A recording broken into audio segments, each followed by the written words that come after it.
how to fix Valorant freezing in-game problem easy and quick. If you want to fix this problem, all you need to do first, just right click here, go to task manager, now click startup and disable all the applications that you don't want to start when you start your PC, like Spotify. Right click and click disable. You will find here disable, not enable, and if you find here enable, just don't touch it.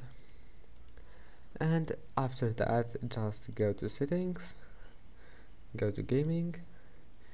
Now just disable Xbox game bar, go to game mode, enable it, go to graphics settings, enable this option.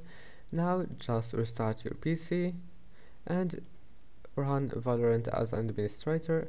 And if that doesn't fix your problem, all you need to do, just right click on your desktop, go to NVIDIA control panel, and once you're here, click use my preference, move it to performance and click apply. And I hope that can help you. Please don't forget to like, and see you in the next video.